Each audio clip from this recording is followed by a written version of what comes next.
位修女、老師、同學早晨，我係6A 班曾月心，我係1A 班陳安婷，歡迎大家收睇校園電視台。請各位同學起立，我哋而家一齊祈禱。下星期即將踏入教會最神聖嘅一周，我哋會紀念耶穌榮進耶路撒冷，接着會跟門徒食最後晚餐，被釘在十字架上，並在第3日戰勝死亡，光榮復活。讓我們爭取時間及早悔改，好與耶穌一同慶祝復活節。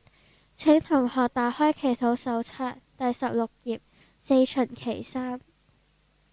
因父及子及聖神之名，阿們。主耶穌基督，永生天父之子，你一直服從天父的命令，甚至死在十字架上。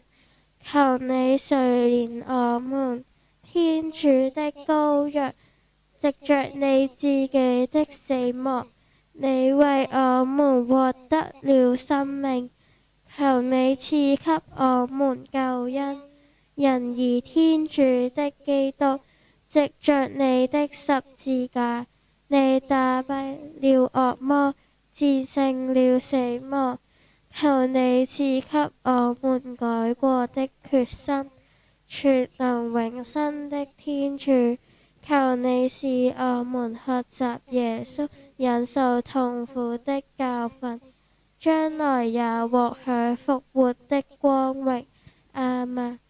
瑪利亞我們的左右，請為我們祈禱，因父及子及聖神之名。阿們。請各位同學坐下。今日有一段影片，請同學細心欣賞。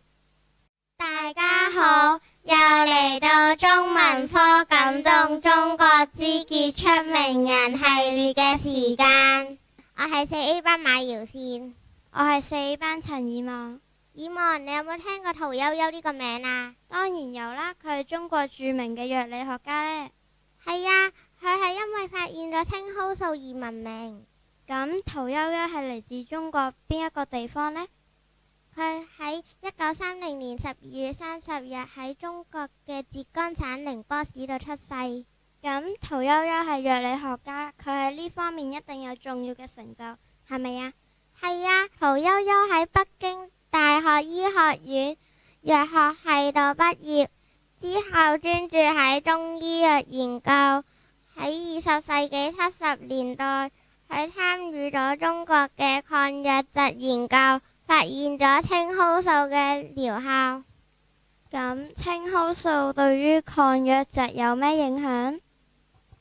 青蒿素大大降低咗全球瘧疾嘅死亡率，挽救咗唔少人嘅性命，對抗瘧疾具有重大嘅意義。我知道屠呦呦因此喺2015年獲得咗諾貝爾生理學或醫學獎，成為第一位獲得該獎嘅中國女性科學家。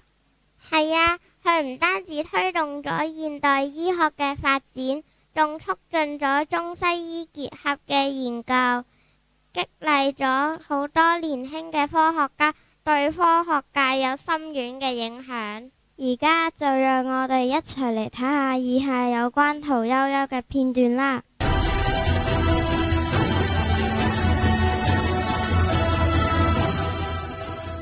2015年10月5日，一个名字在中华大地沸腾并响彻世界，它就是屠呦呦。因为发现青蒿素，屠呦呦获得了该年的诺贝尔生理学或医学奖，成为迄今为止第一个获得诺贝尔奖的中国本土科学家，实现了中国人在自然科学领域诺贝尔奖0的突破。时光倒流至20世纪60年代，屠呦呦和青蒿素故事开始的时间。当时引发疟疾的疟原虫出现强大的抗药性，原有治疗药物失效，全世界都在受疟疾之苦。越南战场上，疟疾愈演愈烈，越南政府向我国请求支援。在国内，疟疾也多次大范围爆发，平均发病率居高不下。1967年5月23日，我国启动523项目，全国60多个单位的500余名科研人员投入到抗疟新药的研发中。年仅39岁，却已在中医药研究领域打下坚实基础的屠呦呦临危受命，成为课题攻关的组长。简陋的设备、匮乏的资源、稀缺的人手，摆在屠呦呦面前是一个堪比攀登珠峰的艰难挑战。3个月里，屠呦呦带领组员翻阅上百份中国古代医学典籍，从2000多个抗疟药方中精选了640个方药，开始逐一排查试验。在经历了190次失败，筛选了300余种中草药后，受东晋葛洪《肘后备急方》中一段关于青蒿描述的启发，屠呦呦终于在1971年10月4日发现191号青蒿乙醚中性提取物样品对疟原虫的抑制率达到100%。临床阶段，屠呦呦又以身试药，亲自证实了青蒿素抗疟疗效的安全可靠。如今，以青蒿素为基础的联合疗法已经成为世界卫生组织推荐的抗疟疾标准疗法。作为青蒿素的重要发现者之一，屠呦呦的这一成果挽救了数百万人的生命。2017年国家最高科学技术奖，2018年改革先锋奖章。在庆祝新中国成立70周年之际，屠呦呦又被授予共和国勋章。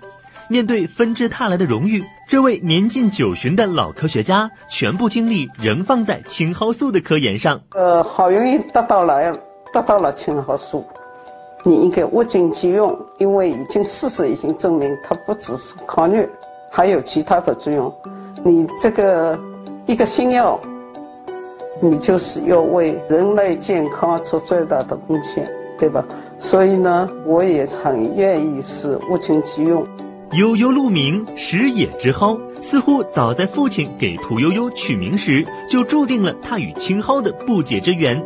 在屠呦呦的手里，这株小草改變並走向了世界。屠呦呦嘅成就唔單止為佢個人同埋我哋個國家帶嚟榮譽，更加為全世界公共衛生嘅事業作出巨大嘅貢獻。